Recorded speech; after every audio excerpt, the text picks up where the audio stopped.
قیامت سے پہلے کچھ عظیم واقعات اور بھی ہوں گے، تو ہم براہ راست یہ کہ قیامت کے واقعات کے اوپر جاتے، برزخی زندگی کے بعد ایک واقعہ ایک اور پیش آئے گا جس میں ہم مرنے کے بعد بھی شریک ہو جائیں گے. آج ہمیں اس کا تذکرہ کرنا ہے. جہان در انتظار عدالت، عدالت در انتظار مہدی.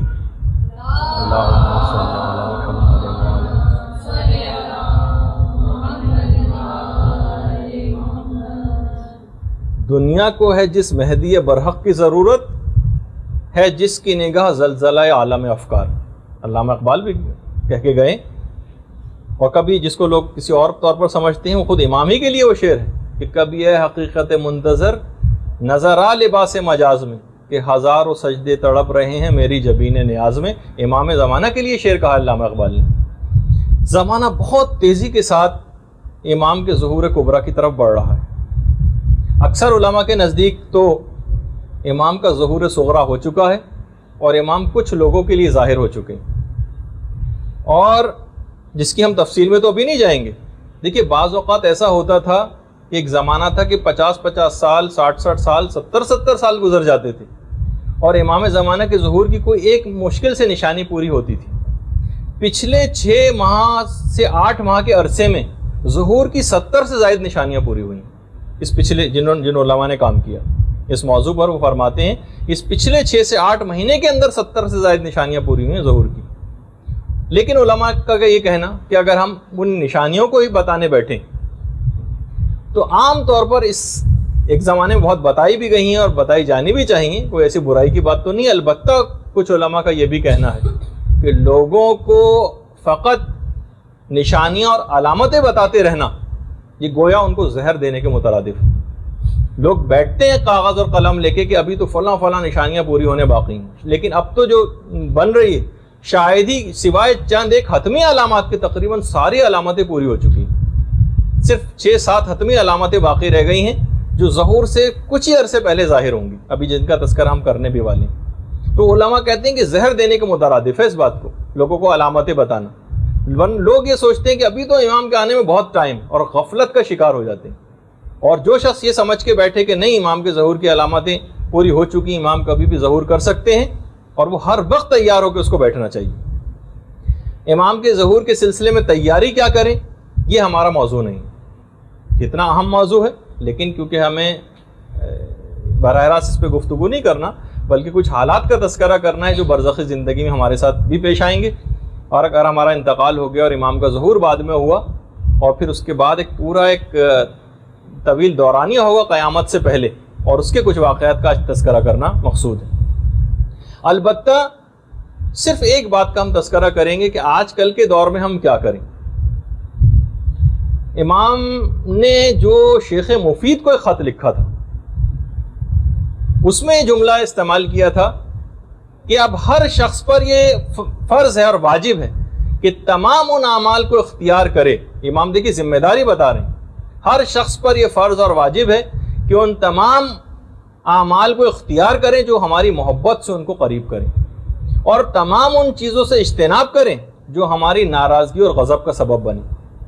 ہمارا ظہور اچانک ہوگا، امام کے جملے، توبہ کا اس وقت کوئی امکان نہ ہوگا اور کوئی ندامت تم کو فائدہ نہ دے گی.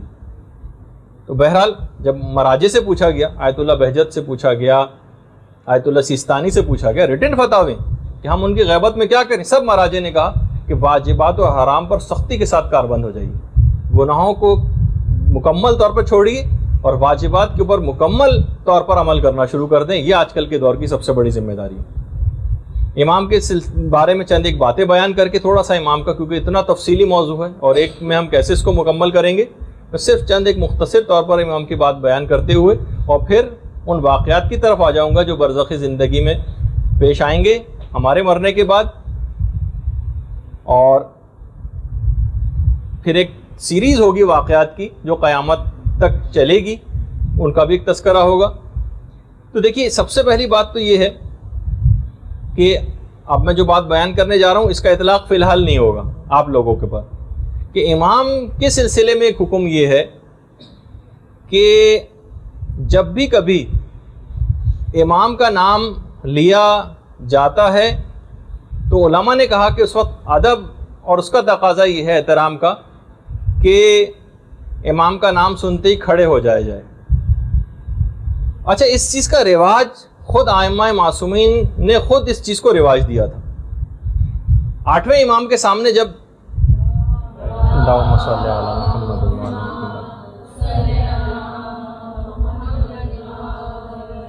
جب حضرت قائم کا تذکرہ آیا تو امام کھڑے ہو گئے, اپنے ہاتھ کو سر پر رکھا اور کہا اللہم عجل فرجہ وسہل مخرجہ, پروردگار ان کا ظہور جلد فرما اور ان کے ظہور کو ہم پر آسان بھی فرما. آیت اللہ طالقانی نے ایک جملہ کہا ہے, فرماتے ہیں کہ یہ جو امام کا نام سن کر کھڑے ہو جانے کا جو حکم ہے یہ فقط احترام کے لیے نہیں ہے, فقط احترام کے لیے نہیں, کیونکہ اس احترام میں تو تمام معصومین برابر کے شریک ہیں. اس میں تو پیغمبر اسلام بدرجہ اولیٰ جو امام زمانہ سے بھی یقیناً افضل ہیں وہ شریک ہیں, تو ان کا نام سن کر لیکن یہ حکم نہیں, تو امام زمانہ کا نام سن کے کیوں کھڑا ہوا جائے. فرمایا کہ اس کے معنی یہ ہیں کہ گویا کھڑا ہونے والا شخص یہ اعلان کرتا ہے کہ امام آپ کے قیام میں ہر ممکن مدد کے لیے آمادہ ہوں, اور میں گویا یہ اعلان کر رہا ہوں کہ میں آپ کی نصرت کے لیے ہر ممکن طور پر تیار ہوں, اور خالی زبانی طور پر ہی نہیں, میں عملی طور پر بھی تمام اقدامات کرنے کو تیار ہوں. اپنے کھڑا ہو کے گویا وہ یہ اعلان کرتا ہے. تو خالی یہ ہم زبانی قلابے ہم کو نہیں ملانے چاہیے امام زمانہ کی ظہور کے لیے, اور صرف زیارتیں پڑھ رہے ہیں اور امام ہم آپ کے لیے بے چین ہیں اور آنکھیں آپ کو تلاش کر رہی ہیں, لیکن کرا کچھ بھی نہیں رہے امام کے لیے, امام کے مشن کے لیے کوئی کام ہی نہیں ہو رہا, ان کے آگے بڑھ کر کچھ ان کی ظہور کی راہ کو ہموار نہیں کیا جا رہا. امام کو کتنے ایسے لوگوں کی ضرورت ہوگی عالمی حکومت کے قیام کے لیے جو علم رکھنے والے ہوں گے, صاحب معرفت ہوں گے, اور فاسق و فاجر و بدکار تو نعوذ باللہ نہیں ہوں گے کہ امام ان کو مختلف عہدوں پر فائز کریں گے. ایسے افراد کی امام کو ضرورت ہوگی جو علم بھی رکھتے ہوں اور عادل بھی ہوں, گناہوں سے بھی بچتے ہوں. ایسے افراد کی تعداد میں اضافہ کر کے امام کو گویا مہیا کرنے والی بات ہے. یہ اسی وقت ممکن ہوگا کیونکہ علم, اگر تقوی کوئی انسان حاصل کرنے کی کوشش کرے, علم اس کے پاس نہ ہو تو وہ گمراہی کی طرف بہت آسانی کے ساتھ جا سکتا ہے. علم کو پھیلانا معاشرے کے اندر ایک بہت بڑی ضرورت ہے جو امام زمانہ کے ظہور کے اندر مددگار ثابت ہوگی. اچھا پھر اس کے بعد کہ کیا امام کا نام لیا جا سکتا ہے. پہلے تو میں امام کا نام سب کو پتہ ہے کہ پیغمبر اسلام کے ہم نام ہیں امام زمانہ. باقاعدہ مستدرک الوسائل میں جملہ روایت ہے کہ جو بھی قائم کے قیام سے پہلے ان کا نام لے گا گویا وہ ان کا منکر ہوگا. یعنی امام کا نام لینا ان کی قیام سے پہلے وہ ان کا منکر شمار ہوگا. آیت اللہ سیستانی نے بھی احتیاط مستحب کے خلاف قرار دیا ہے امام زمانہ کے نام لینے کو. لیکن بہرحال جب ہمارے امام علی نقی علیہ الصلوۃ والسلام سے بھی یہ بات پوچھی گئی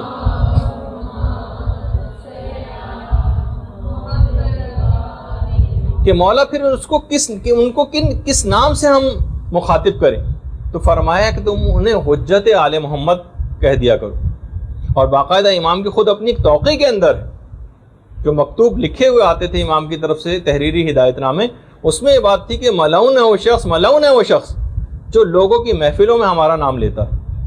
اچھا کچھ روایات میں اتنی سختی آئی ہے کہ امام کا نام نہ لیا جائے, کچھ روایتوں میں جواز کا تذکرہ بھی آیا ہے, یعنی جائز ہے امام کا نام لینا. اب اگر حرمت اور جواز کی روایتوں کو جمع کیا جائے تو نتیجہ علماء نے نکالا کہ مقام تقیہ میں امام کا نام لینا یہ جائز نہیں. شیخ حر عاملی نے وسائل الشیعہ کے اندر فرماتے ہیں کہ اگر کیونکہ ہمارا دور اس طرح کا دور ہے کہ اس میں اب ویسا تقیہ نہیں رہا جیسے کہ پہلے زمانے میں ہوا کرتا تھا, تو اب امام کا نام لینے کی اجازت ہے. جب بھی تمام علماء موجودہ علماء کہتے ہیں امام کا نام آج کل کے دور میں لینے کی کوئی ممانعت نہیں ہے. اچھا پھر کیا امام کسی کو دکھائی دیتے ہیں؟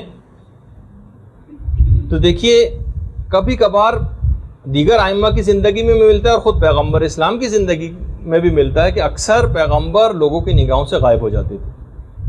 شب معراج کا تو خیر واقعہ ہے کہ سامنے سے گزرتے چلے گئے اور ان کو پتہ نہ چلا. ظہور جو امام کا جب غیبت صغرا کا دور تھا اس وقت کچھ لوگوں کو امام کا مقام معلوم تھا کہ امام کہاں ہے, لیکن وہ امام کے جسم کو نہیں دیکھ پاتے تھے. کچھ روایتوں میں ہے کہ نہ مکان کا پتہ تھا اور نہ ان کے جسم کو کوئی دیکھ پاتا تھا. اور یہ جو ایک دماغ میں تصور ہے کہ جو نوابین اربعہ تھے، جو 4 امام کے جو نائبین گزرے ہیں، ان کو امام کی جگہ کا تو پتہ تھا کہ امام کی رہائش گاہ کہاں ہے، لیکن وہ بھی امام کو دیکھ نہیں پاتے تھے. امام زمانہ کے متعلق جب یہ بات ہے کہ امام پیدائش کے دن سے غیبت میں. اچھا، بعض اوقات دیکھیے یہ بھی ہوتا ہے، اور یہ جیسے کہ آج کل ہے بھی، کہ غیبت کبریٰ میں امام کا جسم بھی غائب ہے، نہ ان کی جگہ کا کسی کو پتہ ہے، نہ امام کو کوئی دیکھ پاتا ہے. البتہ کبھی کبھار امام خود کچھ مخصوص لوگوں کو اپنا دیدار کرا دیتے ہیں، البتہ وہ پھر بھی ان کو پہچان نہیں پاتے. خود چھٹے امام یہ جملہ ارشاد فرماتے ہیں کہ قائم کی جو غیبت ہوگی نا، وہ حضرت یوسف کی غیبت کی طرح سے ہوگی. یعنی دوسرے الفاظ میں اصحاب کہف کی غیبت کی طرح سے نہیں کہ اصحاب کہف تو بس غائب ہو گئے، غار میں چلے گئے، بیرون دنیا سے ان کا کوئی رابطہ ہی نہیں. کہا کہ حضرت یوسف کی غیبت کی طرح سے حضرت قائم کی غیبت ہے کہ اتنے عرصہ سالوں ساتھ رہنے کے باوجود بھی حضرت یوسف کے بھائی جب حضرت یوسف سے ملے تھے تو ان کو پہچان نہ پائے تھے، اگرچہ حضرت یوسف سامنے ہی موجود تھے. کچھ پتہ نہیں کہ امام زمانہ لوگوں سے ملتے ہوں، ان کے ساتھ رہتے ہوں، لیکن ان کو پتہ ہی نہیں چل پاتا کہ یہ ہے امام زمانہ. اچھا، اسی طریقے سے البتہ بہت سے آج کل گمراہ لوگ اس بات کا دعویٰ کرنے لگے ہیں، اور یہ دعویٰ کرنے والے بہت بڑھتے چلے جا رہے ہیں. کتنے ایسے افراد سے تو میں ذاتی طور پہ ملا ہوں جو اس بات کا دعویٰ کر رہے ہیں کہ ہماری امام زمانہ سے ملاقات ہوتی ہے، ہمیں دکھائی دیتے ہیں، ہم سے ملتے ہیں، وغیرہ وغیرہ. اچھا، امام رہتے کہاں ہیں؟ میں چند ایک صرف باتوں کا تذکرہ کر کے پھر اس کے اوپر آ جاؤں گا اپنے موضوع پر. دیکھیے، غیبت کبریٰ میں امام کے رہنے کی کوئی خاص مخصوص جگہ نہیں. امام کسی بھی شہر میں یا علاقے میں مستقل رہائش اختیار نہیں کرتے، اور امام نسبتاً غیر معروف رہ کر زندگی کو بسر کرتے ہیں. البتہ چند جگہ تو مسلم ہے کہ جہاں پر امام زمانہ پہنچے ہیں یا پہنچتے ہیں، جاتے ہیں. مکے میں، مدینے میں، نجف میں، کوفہ میں، کربلا میں، سامرہ میں، کاظمین میں، مشہد میں، قم میں، بغداد میں. یہ تو امام زمانہ لازمی طور پر ان جگہوں پر تو جاتے رہے ہیں، اور انشاءاللہ جاتے رہتے ہیں، جاتے رہیں گے. البتہ کچھ امام کی ذرا مخصوص نشست گاہیں بھی ہیں. مسجد جمکران ہے، مسجد کوفہ ہے، نجف کا جو وادی السلام ہے اس میں جو مقام صاحب الامر ہے وہ امام کی مخصوص نشست گاہوں میں سے ہے. اس طرح حلہ میں مقام صاحب الامر ہے، وہ ہے. اچھا، ایک چیز اور اس میں بتا دی جائے، لوگوں کے دماغ میں ایک سوال ابھرتا ہے کہ آخر امام جو ایک زندگی بسر کرتے ہیں تو امام کی جو ضروریات ہیں یہ کہاں سے، اور امام کے جو اخراجات ہوتے ہوں گے وہ کہاں سے پورے ہوتے ہیں؟ کیا امام ایک عام انسان کی طرح سے اپنی ضروریات کو پورا کرتے ہیں، دنیاوی ذرائع اختیار کرتے ہیں، یا خدا کی طرف سے الگ سے معجزانہ طور پر کوئی سہولت ان کو حاصل؟ تو علماء نے کہا کہ ممکن ہے کہ دونوں طرح سے ہو. امام بالکل ایک عام طور پر ہی اس دنیا میں زندگی بسر کرتے ہوں، اور یہ بھی ممکن ہے کہ حضرت مریم کی طرح سے غیب سے ان کو بھی اس طرح سے رزق ملتا ہو، تو کیا تعجب کی بات ہے. البتہ امام کی رہائش گاہ کے متعلق جزیرے خضرہ والی روایت جو ہے، جس کو لوگ آج کل برمودا ٹرائنگل کو قرار دیتے ہیں، وہ بالکل ایک افسانہ اور من گھڑت چیز ہے. تمام علماء نے لکھا کہ یہ بالکل افسانہ ہے، اور جزیرے خضرہ والی جو روایت ہے وہ سند اور متن کے لحاظ سے بالکل ہی قابل اعتنا نہیں. اچھا، پھر ایک سوال ہے کہ کیا امام کے بیوی اور بچے ہیں؟ اچھا، کچھ روایات ایسی ہیں کہ جس سے یہ پتہ چلتا ہے کہ امام عائلی زندگی گزار رہے ہیں، لیکن اور اس میں یہ بھی ہے کہ امام کے بیوی اور بچے ہیں، لیکن جو صحیح ترین روایات ہیں اس میں یہ ہے کہ امام کی کوئی اولاد نہیں ہے. اور اگر ہے بھی، بالفرض اگر ہو بھی، تو بھی خود امام کی ان اولادوں کو بھی یہ بات پتہ نہیں کہ ہم امام کی اولاد ہیں، کیونکہ طول عمر امام زمانہ کا معجزہ ہے، ان کی اولاد کا معجزہ نہیں. ان کے ازواج، اگر ان کی زوجہ کوئی ہوں، ان کا معجزہ نہیں. تو بہرحال کچھ علماء کا یہ بھی کہنا ہے، کہا کہ زیادہ تر جو صحیح ترین روایت ہے کہ امام کے ہاں کوئی اولاد نہیں. اچھا، کچھ روایتوں میں یہ پتہ چلتا ہے کہ ان کے ہاں اولاد ہے، بلکہ ایک کتاب لکھی بھی گئی ہے امام زمانہ کے بیٹوں کے حالات پر، میرے پاس بھی فارسی میں ہے۔ البتہ یہ کہ بہرحال علماء نے کہا کہ جو روایات اس سلسلے میں ہیں وہ اتنی صحیح نہیں ہیں، کہ کوئی صحیح ترین اوتھینٹک روایات کے اندر امام کی اولادوں کا کوئی تذکرہ نہیں۔ شیخ طوسی نے کتاب الغیبت میں مفضل ابن عمر سے چھٹے امام سے روایت ایک نقل کی۔ امام فرماتے ہیں کہ امام زمانہ کی رہائش کا نہ ان کے فرزندوں کو وہ علم ہے اور نہ کسی اور کو۔ اس سے تو یہ پتہ چلتا ہے کہ امام کے فرزند بھی ہیں۔ لیکن چھٹے امامی کی ایک اور روایت ہے، امام فرماتے ہیں کہ امام وہ ہوتا ہے جس کا کوئی بیٹا ہو، سوائے اس کے کہ جس کے بعد امام حسین اپنی قبر سے تشریف لے کر آئیں گے، زمان رجت کی طرف اشارہ ہے، بس اس کے ہاں کوئی بیٹا نہیں ہوگا، یعنی اس کے ہاں کوئی اولاد نہیں ہوگی۔ روایت میں تو خیر بیٹے کا لفظ ہے، لیکن عام طور پر اولاد کے معنوں میں بھی استعمال ہوتا ہے کہ ہر امام کا کوئی بیٹا ہوتا ہے، سوائے اس کے کہ جس کے لیے ہمارے جد قبر سے اٹھ کر تشریف لائیں گے، بس اس کے ہاں کوئی بیٹا نہیں ہوگا۔ جب آٹھویں امام نے اس روایت کو ذکر کیا تو علی ابن حمزہ ایک راوی تھے جو وہاں پہ بیٹھے ہوئے تھے، کہنے لگے میں قربان جاؤں امام آپ کے دادا کے سامنے بھی جب ایسا ہی ذکر ہوا تھا تو انہوں نے بھی اس بات کی تائید کی تھی۔ تو بہرحال خیر اس تحقیق کے اندر جانے کی کوئی ضرورت بھی نہیں ہے، لیکن ہم نے ایک ویسے ہی ذکر کر دیا کہ مختلف تاکہ تھوڑا سا ایک تعارف امام کا آ جائے۔ ہاں، زوجہ کے متعلق بھی کسی روایت کے اندر اس بات کا تذکرہ نہیں ہے کہ امام کی کوئی، اگر ہوں بھی تو ہمارے علم میں کم سے کم نہیں۔ اولادوں کے سلسلے میں ایک تھوڑی سی بحث آئی بھی ہے، زوجہ کے سلسلے میں، کیونکہ وہی میں نے کہا کہ زوجہ کا یا کسی طول عمر کا معجزہ یہ امام زمانہ سے مخصوص ہے، ان کے کسی اور رشتہ دار سے مخصوص نہیں۔ تو اچھا، پھر ایک سوال اور ہوتا ہے، کیا امام کو خود اپنے ظہور کے حتمی وقت کا علم ہے؟ تو روایات سے یہ بات پتہ چلتی ہے کہ امام کو بھی اپنے ظہور کا علم نہیں ہے۔ اور چھٹے امام یہ بیان فرماتے ہیں کہ خدا جب انہیں ظہور کرنا ہوگا تو خدا ان کو ظہور کا الہام کرے گا۔ امام کو جبھی امام کا ایک لقب منتظر بھی ہے، یعنی وہ خود بھی انتظار کر رہے ہیں اپنے ظہور کا۔ اچھا، ایک اور روایت ہے جو چھٹے امامی سے ہے کہ پیغمبر اسلام کی جب رحلت کا وقت قریب آیا تھا تو پیغمبر کو پروردگار کی طرف سے ایک مکتوب ملا تھا، ایک مکتوب نازل ہوا تھا اور کہا تھا کہ محمد یہ میری طرف سے تمہارے خاندان کے نجیب اور پسندیدہ افراد کے لیے۔ پیغمبر اسلام نے جبریل سے پوچھا کہ یہ نجیب افراد کون ہیں؟ تو کہا کہ یہ علی اور ان کی اولاد ہے۔ مکتوب کے اندر علیحدہ علیحدہ رقعہ جات رکھے ہوئے تھے پیغمبر نے، اور ہر رقعے کے اوپر ایک مہر بھی لگی ہوئی تھی۔ پیغمبر نے مولا سے کہا کہ اے علی، اس میں سے جو مکتوب تمہارے لیے ہے اس کی تم مہر کو کھولو اور خدا کی طرف سے دی گئی ہدایات کے اوپر عمل کرو۔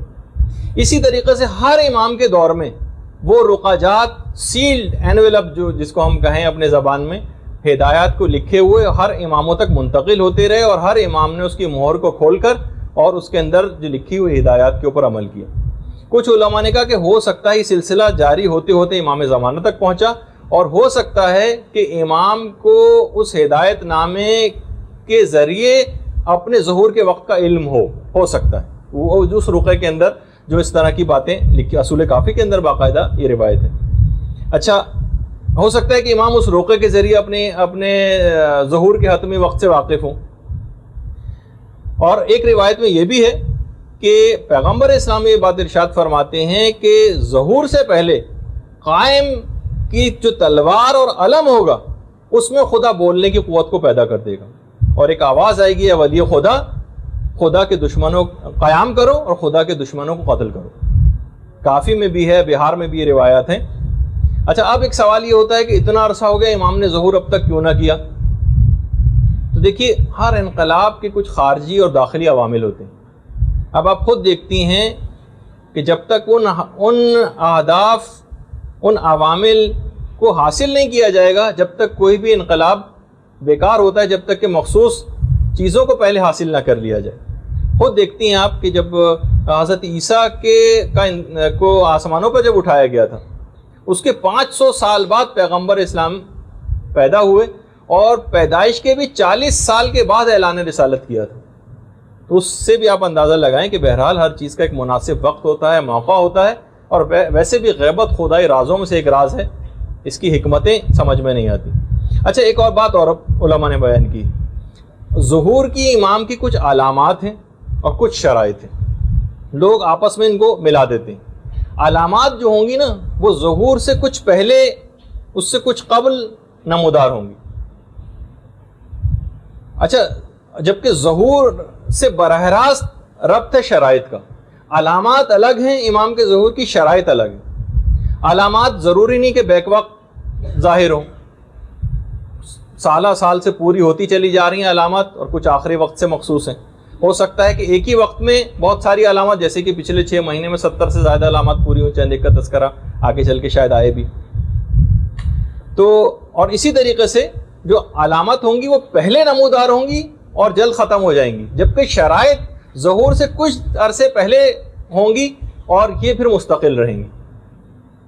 اچھا، باقاعدہ ایک پاکستانی زائر چند سال پہلے مشہد میں ان کی خود امام زمانہ سے ملاقات ہوئی تھی، ایک پاکستانی زائر کی۔ امام سے ایک سوال پوچھا تھا انہوں نے، مولا یہ بتائیے کہ ہم تو آپ کو بہت زیادہ یاد کرتے ہیں، کیا آپ بھی ہمیں یاد کرتے ہیں؟ امام نے ایک جملہ کہا، اسی بے عادت، زائر کی سمجھ میں نہیں آیا، اور علماء کے پاس گیا وہ زائر اور ان کے سامنے یہ جملہ رکھا، تو علماء نے پھر اس کا صحیح طور پر ترجمہ کر کے بتایا کہ اس کے معنی یہ ہیں۔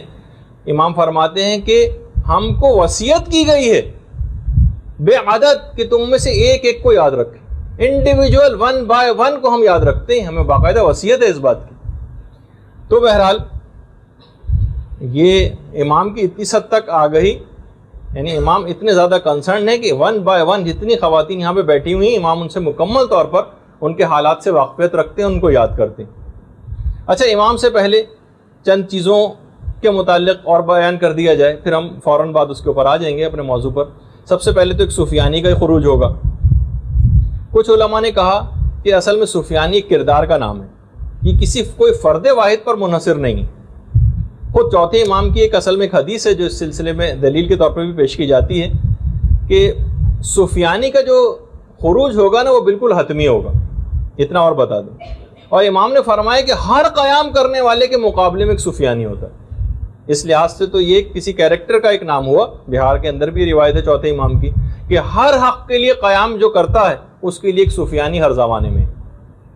اچھا، خروج کے 9 ماہ کے بعد، یعنی سفیانی کا جب بھی خروج ہوگا اس کے 9 ماہ کے بعد اس کو وادی بیدا میں اس کے لشکر کو غرق کر دیا جائے گا۔ وادی بیدا مدینے کے قریب ہی ایک مقام ہے، اور جب حج کلاسز ہو رہی تھی تو میں نے وادی بیدا کی فوٹوگراف بھی دکھائی تھی، اور اس وقت بھی یہ بتایا تھا اور ارادہ ہمارا یہ بھی ہے آپ میں سے اکثر کی طرف سے، بہرحال ایک ہے کہ پہلے جو گروپ تھا جس کی حج کلاسز لی تھیں وہ ذرا ایک مختصر گروپ بھی تھا، لیکن اب کافی زیادہ تعداد مختلف گروپس کی ہو گئی، اور ان کی طرف سے بھی یہ ہے کہ حج کلاسز دوبارہ لیجئے۔ اب ہمارے پاس سہولیات بھی کچھ پروردگار کے فضل و کرم سے زیادہ ہو گئی ہیں، پروجیکٹر بھی آ گیا ہے، تو انشاءاللہ ہم کوشش کریں گے، اور کچھ مسائل بھی حج کے تبدیل ہو گئے ہیں پچھلے سالوں کی نسبت، تو دوبارہ حج کلاسز شروع کرنے کے کچھ شرائط کے ساتھ اس کو شروع کیا جائے گا دوبارہ، وہ آپ کے سامنے انشاءاللہ پیش کریں گے۔ تو اس میں نے جب کلاسز ہو رہی تھیں تو وادی بیدا جہاں پر سفیانی کے لشکر کو غرق کیا جائے گا اس جگہ کی فوٹوگراف بھی دکھائی تھی۔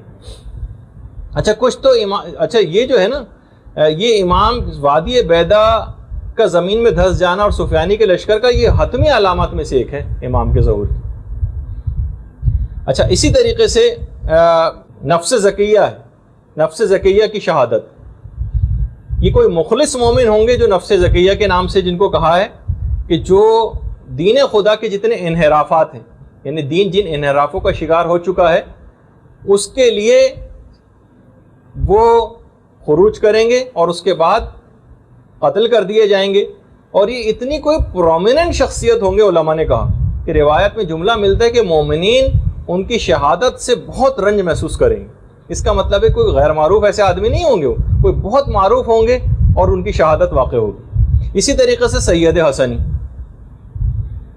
حسنی کی آمد بھی امام کے قیام سے پہلے، اور اس کے پھر فوراً بعد امام کا ظہور ہوگا، اور سید حسنی امام کو پہچان لیں گے، ان تک پہنچ جائیں گے، اور اس کے بعد لوگوں کو یقین دلانے کے لیے امام سے کچھ دلائل طلب کریں گے، جن کا بھی آگے چل کر تذکرہ بھی ہونے والا ہے، اور پھر امام ان کو قائل کریں گے سید حسنی کو۔ اسی طریقے سے دجال کا دیکھیں میں کتنی تیزی سے گزر رہا ہوں، لیکن ان کے اندر بھی بڑی تفصیل ہے، لیکن ہمیں وہ بیان کرنا مقصود نہیں ہے، وہ آپ کتابوں میں پڑھ سکتی ہیں۔ دجال، ویسے تو دجال لغوی اعتبار سے بہت بڑے جھوٹے کو کہا جاتا ہے، فریبی، انگلش یا فرانسیسی میں سے اینٹی کرائسٹ یا دشمن مسیح کے نام سے یاد کیا گیا ہے۔ تو شیخ صدوق نے بھی ایک روایت لکھی ہے کہ یہ جو دجال ہے نا، اصل میں پیغمبر اسلام کی زندگی میں ہی پیدا ہو چکا تھا، اور پیغمبر نے اسے مصلحتاً قتل نہیں کیا تھا تاکہ یہ اس کی رسی کو تھوڑا دراز کیا جائے اور مستقبل میں یہ امام کے دور میں پہنچ جائے اور اس وقت کا دجال ثابت ہو، روایت میں یہ۔ اچھا، یہ ظہور کے ٹھیک 18 دن کے بعد، یہ امام کے ظہور کے ٹھیک 18 دن بعد خروج کرے گا۔ دیکھیے بعض، یہ میں اور بتا دوں کہ اگر میں ظہور دجال کہوں تو وہ بھی صحیح ہم، لیکن امام کے منسوب ہونے کی وجہ سے ظہور کے لفظ کو ذرا ہم نے بہت متبرک سمجھا ہے، اور کوئی حرج بھی نہیں ہے اس کے اندر، لیکن خروج عام طور پر ان لوگوں کے لیے استعمال ہوتا ہے، سفیانی کے لیے، دجال کے لیے، اور امام کے لیے ظہور کا لفظ استعمال ہوتا ہے۔ لیکن اگر ظہور دجال کا بھی لفظ کہیں کہ آپ پڑھ لیں تو وہ بھی کوئی غلط لفظ نہیں۔ یہ ٹھیک 18 دن کے بعد خروج کرے گا یا ظاہر ہوگا، اور اس حد تک یہ تاکیدی امر ہے۔ روایات میں یہ کہ امام کا اگر ظہور ہو جائے اور اس کے ٹھیک 18 دن کے بعد دجال کا ظہور نہ ہو تو سمجھ لینا کہ وہ سچا مہدی نہیں ہوگا، یعنی اتنا یقینی ہے ٹھیک 18 دن کے بعد امام کے ظہور کے دجال کا ظہور ہونا۔ اور یہ بھی روایات میں ہے، جو موجودہ زمانہ بہت تیزی کے ساتھ لگ رہا ہے کہ اس طرف جا رہا ہے، دجال کے ساتھ 70,000 یہودیوں کی ایک فوج ہوگی، یہ ہے۔ اور خروج کے بعد، یہ جب خروج کر لے گا تو دجال کی ٹوٹل عمر خروج کے بعد فقط 40 روز تک ہوگی، اور اس کے بعد یہ حضرت حجت کے ہاتھوں قتل کر دیا جائے گا۔ روایات میں یہ چیز بھی ملتی ہے کہ دجال کے ساتھ خاص طور پر اس نے میوزک کا ایک ایسا انتظام کیا ہوگا کہ لوگ بہت زیادہ مومنین بھی اس کی طرف اٹریکٹ ہوں گے۔ صرف وہ لوگ دجال کے ہاتھوں بچ پائیں گے، اس کے فریب میں نہیں آئیں گے، جو پہلے سے خود کو ان گناہوں سے دور رکھے ہوئے، جو اس دنیا میں بھی گانے نہیں سنتے، جو اس وقت بھی میوزک سے دور رہتے ہیں، تو وہ اس سے محفوظ رہیں گے۔ البتہ ایک دوسرا حل بھی، جو محفوظ نہیں ہے خدا ان کو محفوظ کرے، لیکن بہرحال یہ کہ جو پھر بھی اس میں مبتلا ہیں اور دجال کا بھی آ جائے تو یہ صرف دیکھیے علم کے ذریعے بات پتہ چلے گی، خالی یہ اس کو بھی پھیلایا جائے کہ جس وقت دجال ظہور کرے خروج کرے گا تو جو بھی اس کے شر سے بچنا چاہے گا اس کے لیے روایت میں ایک ہے کہ وہ دجال کی طرف یا تو نگاہ ہی نہ کرے، یا اگر نگاہ کر بھی دے تو سورہ الحمد کا ورد کرنا شروع کر دے، وہ دجال کے فتنے سے بچ جائے گا، یا سورہ الحمد کا ورد کرتے ہوئے دجال کے اوپر جف کرے، تھوک دے، تو وہ بھی اس سے بچ جائے گا۔ یہ طریقہ جو ہے پیغمبر اسلام نے بتایا کہ دجال سے بچنے کا جو طریقہ ہے۔ اچھا، اب علماء نے کہا کہ ہو سکتا ہے کہ یہ دجال کا جو لفظ ہے یہ رمزی ہو۔ دجال اصل میں ہر چالاک و مکار کے لیے بھی دجال کا لفظ استعمال ہو جاتا ہے، مغربی تہذیب جو فریبی ایک تہذیب ہے اس کے لیے بھی دجال کا لفظ ہے۔ اچھا، اسی طریقے سے دیکھیے ایک بات اور بتا دی جائے کہ سفیانی فلسطین سے خروج کرے گا روایت میں۔ اچھا، فلسطین اور اسرائیل یہ تو بالکل ملے ہوئے ہی ہیں، یعنی یہ کہا جائے کہ اسرائیل سے خروج ہوگا۔ سید حسنی کا ایران سے ہوگا، اور امام زمانہ کا مکہ سے ظہور ہوگا۔ اچھا، یہ جو تینوں واقعات ہیں، اللہم صلی علی محمد وعلی محمد، یہ جو تینوں واقعات ہیں، سفیانی کا فلسطین یا اسرائیل سے خروج، سید حسنی کا ایران سے، اور امام کا مکے سے، یہ ایک سال کے اندر اندر واقع ہوں گے، ایک سال کے اندر یہ تینوں چیزیں ہوں گی۔ اور یہ بھی ہے، دیکھیے اب تو لگ رہا ہے کہ زمانہ اس جنگ کی طرف جا رہا ہے مسلسل۔ ملتا ہے روایت میں کہ امام زمانہ کا آخری معرکہ رام اللہ میں ہوگا، یہ روایات میں رام اللہ جو اس وقت فلسطین کا ایک علاقہ ہے، تو انشاءاللہ اس کی بھی میں کبھی تفصیل بتاؤں گا.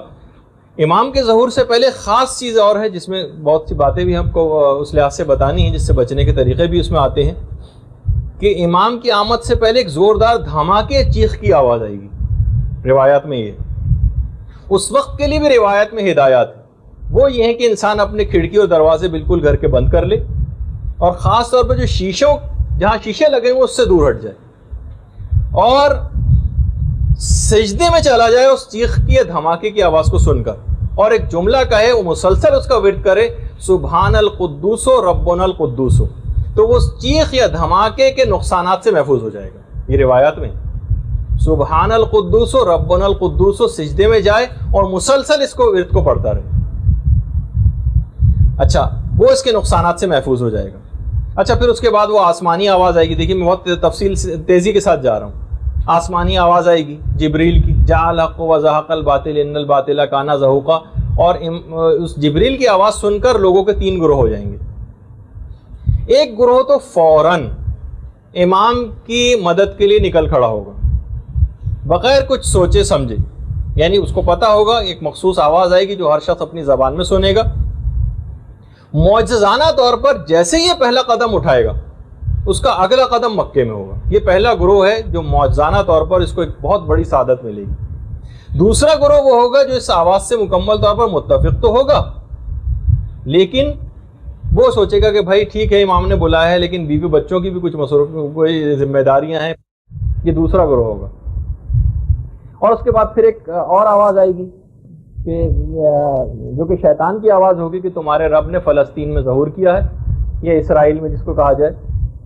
اور اس کے بعد پھر ایک اور آواز جبرائیل کی آئے گی کہ پہلے اس آواز کے اوپر یقین نہ کرنا, یہ جھوٹی آواز ہے.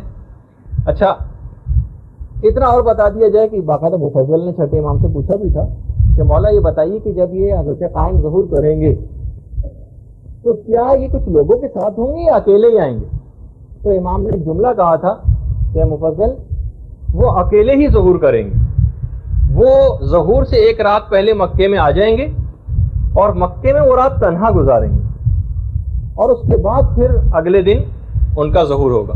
جب امام آئیں گے تو جو سب سے پہلا جملہ استعمال کریں گے, سب سے پہلا جملہ کعبے کی پشت سے پیٹھ لگا کر بیٹھ جائیں گے اور سورہ ہود کی 86ویں آیت پڑھیں گے, بقیت اللہ خیر لکم ان کنتم مؤمنین. اگر تم مومن ہو تو بقیت اللہ تمہارے لیے سب سے بہتر ہے. اس کے بعد امام کی بیعت شروع ہوگی, جو تفصیلات ہیں کہ اس کے بعد جو بھی کوئی امام کو سلام کرے گا وہ السلام علیکہ یا بقیت اللہ کہہ کے سلام کیا کرے گا. امام اس کے بعد پھر جملے ہیں امام کے, امام کہنا شروع کریں گے, خطبہ دیں گے کہ جو کوئی آدم و شیس کو دیکھنے کا خواہش مند ہو وہ دیکھ لے کہ میں ہی آدم و شیس ہوں. جو نوح اور سام کو دیکھنے کا خواہش مند ہو وہ دیکھ لے کہ میں ہی نوح اور سام ہوں. جو ابراہیم و اسماعیل کو دیکھنے کا خواہش مند ہو وہ دیکھ لے کہ میں ہی ابراہیم و اسماعیل ہوں. جو موسیٰ اور یوشع کو دیکھنے کا خواہش مند ہو وہ دیکھ لے کہ میں ہی موسیٰ اور یوشع ہوں. جو محمد مصطفیٰ اور علی مرتضیٰ کو دیکھنا چاہے وہ دیکھ لے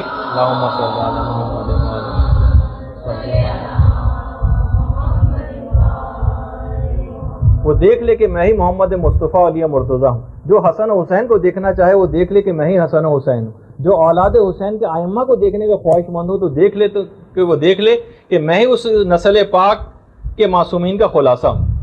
اور اس کے بعد پھر امام کہیں گے کہ میری گفتگو کو توجہ کے ساتھ سنو, میں تم کو ایسی چیزوں کی خبر دوں گا جس سے پہلے تم نے کبھی نہیں سنی ہوگی. اس کے بعد امام آسمانی کتابوں کی تلاوت کرنا شروع کریں گے, آدم و شیس کے صحیفوں کی تلاوت کریں گے, نوح و ابراہیم کے صحیفوں کی تلاوت کریں گے. اس کے بعد امام چاروں کتابیں توریت, زبور و انجیل و قرآن کی تلاوت کریں گے. سب سے پہلے جو بیعت امام کی کریں گے وہ حضرت جبرائیل ہوں گے. جیسے ہی امام کا ظہور ہوگا, ہم اگر اس وقت انتقال کر چکے ہوئے اور ہمارے انتقال کے بعد ظہور ہوا, یہ جو مومنین انتقال کر چکے ہیں, خدا ظہور کے وقت ان مومنین کی قبور میں ایک سکون کو داخل کر دے گا, ایک سکون کو داخل کرے گا. ایک ایسی مسرت و شادمانی ہماری قبور کے اندر آ جائے گی اور تمام عذابات برطرف ہو جائیں گے. قبور میں مومنین ایک دوسرے کی ملاقاتوں کو جائیں گے اور ایک دوسرے کو ظہور حجت کے, حضرت حجت کے ظہور کی مبارکبادیں دیں گے. اس کے بعد یہاں تو یہ ہو رہا ہوگا قبروں میں, ادھر سید حسنی امام کے پاس پہنچ جائیں گے اور کہیں گے کہ اگر آپ امام مہدی ہیں تو پھر رسول کا عصا کہاں ہے؟ رسول کی انگوٹھی کدھر ہے؟ رسول کا لباس کہاں ہے؟ رسول کی جو زرہ جس کا نام فاضل تھا وہ کدھر ہے؟ رسول کا امامہ جس کا نام صحاب تھا وہ کہاں ہے؟ یربو نام کا رسول کا ایک گھوڑا، یہ رے بے واو عین، وہ کدھر ہے؟ غصبہ نام کا ناقہ رسول کا وہ کدھر ہے؟ دلدل جو رسول کا خچر تھا وہ کہاں ہے؟ اور یافور نام کا رسول کا جو حمار تھا وہ کدھر ہے؟ رسول کا گھوڑا براق کہاں ہے؟ اور علی کے ہاتھ کا جمع ہوا قرآن کدھر ہے؟ امام سارے ثبوت سید حسنی کے سامنے پیش کر دیں گے۔ اچھا، امام اس وقت عصائے رسول کو زمین پر ماریں گے، دیکھیے میں تیزی کے ساتھ جا رہا ہوں اس میں، اور اس میں سے ایک پودا نمودار ہوگا جو دیکھتے ہی دیکھتے ایک پھلدار درخت میں تبدیل ہو جائے گا۔ پھر اس کے بعد رسول اللہ کا جو علم ہے جو جنگ بدر میں بھی تھا، اور اس کے بعد جنگ جمل 2 دفعہ وہ علم کھلا ہے خالی، اس کے بعد امام اس علم کو پیش کریں گے اور کہیں گے تم اپنا تعارف کراؤ۔ اب علم اپنا تعارف کرانا شروع کرے گا، میں رسول کے حقیقی اور سچے جانشین کے ہاتھ میں ہوں۔ اس کے بعد امام ذوالفقار کو پیش کریں گے، ذوالفقار سے بھی آواز ہے کہ میں اس کے سچے جانشین کے ہاتھ میں ہوں۔ پھر اس کے بعد روایت میں ہے کہ ایک روایت میں کہ امام مہدی یہ کام کریں گے، ایک میں ہے کہ سید حسنی یہ کام کریں گے کہ عصائے موسیٰ کو اٹھا کر زمین پہ ماریں گے اور اسی وقت 12 چشمے پھوٹ پڑیں گے۔ ان 12 چشموں کی بھی خاص وجہ ہوگی کہ اس وقت اعلان بھی کر دیا جائے گا کہ جو شخص بھی امام کے ظہور کے بعد امام کے پاس پہنچنے والا ہوگا اس سے کہا جائے گا کھانے اور پینے کا کوئی سامان لانے کی ضرورت نہیں ہے، عصائے موسیٰ کے ذریعے جو چشمے پھوٹیں گے اور کھانے لوگ سیراب بھی اسی سے ہوں گے اور اپنی غذائی ضروریات بھی اس سے پوری کریں گے، ایک پوری تفصیل ہے روایت میں۔ اس کے بعد انگشتری سلیمان امام وہ پیش کریں گے کہ جب حضرت سلیمان کی وہ انگوٹھی جب حضرت سلیمان پہن لیتے تھے تو تمام پرندے اور جانور ان کے گرد جمع ہو جاتے تھے، اپنے اپنے مسائل پیش کرتے تھے، ان کی زبان میں حضرت سلیمان ان کے جوابات دیتے تھے۔ امام بھی اسی چیز کو دہرائیں گے اور وہ انگوٹھی پہن لیں گے، پرندے سارے جمع ہو جائیں گے، امام ان کو ان کی زبان میں جواب دیں گے۔ اس کے بعد سید حسنی کہیں گے وہ رسول اللہ کی زرہ کہاں ہے جو ان کے صحیح اور سچے جانشین کے علاوہ کوئی اور نہیں پہن سکتا۔ امام وہ زرہ پیش کریں گے اور سید حسنی سے کہیں گے تم اس کو پہنو۔ سید حسنی لرز جائیں گے، نہیں میں اس زرہ کو نہیں پہن سکتا۔ امام اصرار کریں گے کہ نہیں تم پہنو اس کو، جب وہ پہنیں گے تو ان کے جسم پہ فٹ نہیں آئے گی۔ امام سید حسنی کی فوج کے سامنے اس وقت اس چیلنج کے طور پر اس زرہ کو پیش کریں گے، سب پہن کے فوجی پہن کے اس کو دیکھیں گے، لیکن کسی کے جسم کے اوپر وہ زرہ فٹ نہیں آئے گی، یہاں تک کہ امام پھر اس زرہ کو خود پہنیں گے اور ان کے جسم پر مکمل طور پر وہ زرہ فٹ ہو جائے گی۔ سید حسنی اپنی تمام تر فوج کے ساتھ اس وقت امام کی بیعت کر لیں گے۔ اچھا، اس وقت جب امام کی بیعت ہوگی تو اس وقت اور کون کون بیعت کے لیے آئے گا؟ کہا روایات میں ہے کہ 30,313 فرشتے بھی بیعت کے لیے اس وقت پہنچ جائیں گے۔ کچھ اس میں فرشتے وہ ہوں گے ان 30,313 میں سے جو حضرت نوح کی کشتی میں ان کے ساتھ تھے، کچھ فرشتے وہ ہوں گے جو حضرت ابراہیم کو جب آگ میں پھینکا جا رہا تھا اس وقت ان کے ساتھ تھے، کچھ وہ فرشتے ہوں گے جو حضرت موسیٰ کے ساتھ اس وقت تھے کہ جب حضرت موسیٰ کے لیے دریا کو پھاڑا جا رہا تھا، اور کچھ حضرت عیسیٰ کے ساتھ وہ فرشتے تھے کہ جب حضرت عیسیٰ کو آسمانوں پر بلند کیا جا رہا تھا، اور 4,000 فرشتے نشان زدہ ہوں گے، مارکڈ بالکل، اور 1,000 فرشتے اور ان کے ساتھ نازل ہوں گے۔ 313 فرشتے وہ ہوں گے جو جنگ بدر میں پیغمبر اسلام کی نصرت کے لیے نازل ہوئے تھے، اور 4,000 فرشتے وہ ہوں گے جو امام حسین کی مدد کے لیے کربلا میں تشریف لائے تھے، اور لیکن امام نے ان کو جنگ کی اجازت نہیں دی تھی اور وہ پھر واپس نہیں گئے تھے۔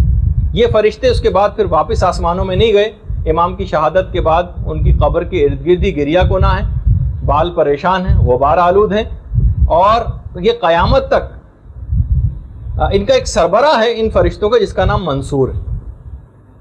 یہ جو بھی زائر کربلا جاتا ہے یہ تمام فرشتے اس کے استقبال کے لیے جاتے ہیں، جب زائر وہاں سے ودا ہونے لگتا ہے کربلا سے اس کو ودا کے لیے آتے ہیں، جب کوئی زائر بیمار ہو جاتا ہے تو اس کی عیادت کے لیے جاتے ہیں، اگر کوئی زائر انتقال کر جاتا ہے تو اس کی نماز جنازہ پڑھنے اور اس کے استغفار کے لیے آتے ہیں۔ یہ سب کے سب فرشتے آسمانوں میں واپس نہیں گئے تھے، اور یہ امام زمانہ کے ظہور کا انتظار کر رہے ہیں اور یہ آپ کی نصرت کریں گے ظہور کے بعد. اچھا اس کے بعد میں ابھی جیسے کہ 5ویں امام کی وہ روایت ہے جو ہم نے اس سے پہلے کھانے پینے کے سلسلے میں پیش کی.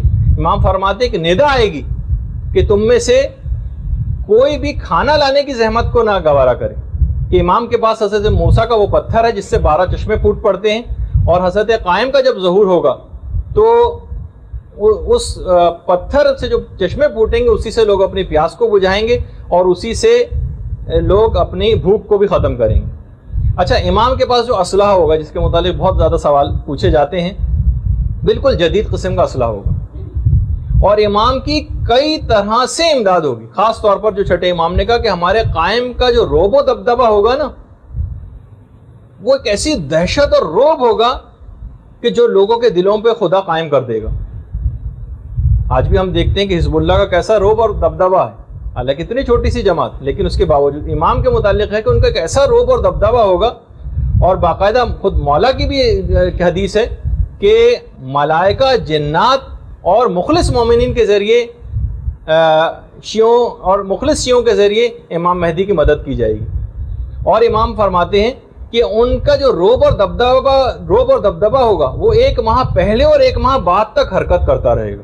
یعنی امام کے لیے خاص طور پر اس طرح سے مدد کی جائے گی. امام جب حکومت اپنی قائم کر لیں گے تو جو ایک کیپٹل ہوگا جو بالکل یقینی 100% ہے وہ روایات میں ہے وہ کوفہ ہوگا.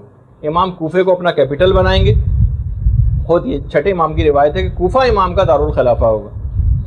اور امام مولا کائنات فرماتے ہیں کہ میں دیکھ رہا ہوں کہ قائم کے ظہور کے بعد اپنے شیعوں کو کہ وہ نزولی اعتبار سے مسجد کوفہ میں قرآن کی تعلیم دے رہے ہوں گے. قرآن جس طریقے سے نازل ہوا تھا اس کے مطابق قرآن کی تعلیم مسجد کوفہ میں دیکھ رہا ہوں کہ وہ لوگ بیٹھے دے رہے ہیں. کوفے میں امام کے ظہور کے بعد اتنی مہنگی ہو جائیں گی جگہیں, کوفہ اتنا زیادہ مہنگا ہو جائے گا, ظاہر امام کا کیپٹل ہوگا, پوری دنیا سے مومنین وہاں پر جوق در جوق پہنچ رہے ہوں کہ وہاں پر کار کو پارک کرنے کا جو کرایہ ہوگا وہی 2000 درہم ہوگا. یہ تو میں نے اپنے الفاظ میں کہا, ورنہ روایت میں جملہ یہ ہے کہ ایک بھیڑ کے بیٹھنے کی جگہ 2000 درہم ہوگی. اتنا زیادہ کوفہ مہنگا ہو جائے گا. فرشتوں کی فوجیں کوفے آ رہی ہوں گی اور جا رہی ہوں گی. کوفے کی قیمت زمین آسمان سے باتیں کرنے لگے گی. اچھا کوفے کے متعلق یہ ہے کہ اتنی برکات نازل ہوں گی کہ کوفے میں آ کر جو شخص بھی کھڑا ہو کر دعا کرے گا اسے 1000 کے برابر اجر بھی دیا جائے گا. تو اس لحاظ سے بھی امام کا جو دارالخلافہ ہوگا اس کی بھی بہت تفصیل بیان کی گئی. امام کے کچھ وزیر بھی ہوں گے, کچھ عمال ہوں گے امام کے, کچھ امام کے باقاعدہ مشیر ہوں گے. ان میں کون کون ہوگا؟ ان میں ایک تو حضرت عیسیٰ ہوں گے. حضرت عیسیٰ ہوں گے, 7 اصحاب کہف یہ افراد ہوں گے. یعنی جو 313 کا جو عدد ہے نا امام کے, ان میں پہلے ہی سے 7 اصحاب کہف شامل ہیں 313 میں. حضرت موسیٰ کے وسیع حضرت یوشع ہوں گے. یہ امام کے سارے منسٹرز کے نام ہیں. مومن آل فرعون ہوگا. قرآن میں جس کا تذکرہ ہے مومن آل فرعون کو دوبارہ اٹھایا جائے گا. سلمان فارسی ہوں گے, مالک اشتر ہوں گے, ابو دجانہ انصاری ہوں گے, اور ایک قبیلہ تھا قبیلہ حمدان, ان کے لوگوں کو دوبارہ اٹھایا جائے گا. حضرت عیسیٰ کے متعلق تو یہ کہ حضرت عیسیٰ کہیں گے مجھے آپ کا وزیر بنا کے بھیجا گیا ہے. باقاعدہ حضرت عیسیٰ کا یہ جملہ ہوگا. امام کی جو فوج کے سالار ہوں گے ان میں ایک تو شعیب بن صالح ہوں گے جو اللہ کے ایک نبی ہیں, اور اس کے علاوہ چھٹے امام کے فرزند حضرت اسماعیل بھی ہوں گے. روایات میں ایک یہ بھی ہے کہ یہ امام کی فوج کے سالاروں کے اندر یہ لوگ افراد شامل ہیں. اس کے علاوہ حضرت عقیل ہیں, حضرت حارث ہیں, اور چھٹے امام کے جو صحابی مفضل ابن عمر یہ بھی امام کی فوج کے, یہ بھی اس فوج کے اندر شامل ہوں گے. کتنی مدت امام کی حکومت رہے گی؟ کچھ روایات میں 5 سال کا تذکرہ ہے, کچھ میں 7 سال کا ہے, کچھ میں 9 سال کا ہے, کچھ میں 40 سال کا ہے, اور کچھ میں 19 سال کا بھی ہے, اور کچھ میں 309 سال کا تذکرہ بھی. روایات یہ ہیں کہ شب و روز کا دورانیہ امام زمانے کے ظہور کے بعد تبدیل ہو جائے گا اور 1 سال 10 سال کے برابر ہوگا.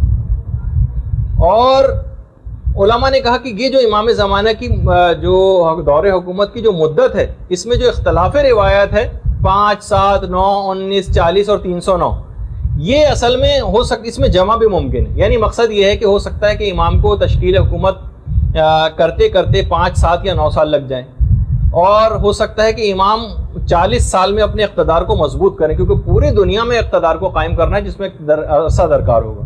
اور اس 40 سال کے دور میں جب اقتدار ذرا امام کا مضبوط ہو جائے گا تو امام اس کے نتیجے میں پھر 309 سال تک حکومت کریں. اور علماء نے کہا کہ کیونکہ پوری دنیا کے اوپر امام کی حکومت کو قائم ہونا ہے تو اس میں جو کم مدت کی روایات ہیں وہ ذرا غیر حقیقت پسندانہ محسوس ہوتی ہیں. امید یہی ہے کہ شاید اس کے نتیجے میں پھر 309 سال تک امام زمانہ کی حکومت رہے گی.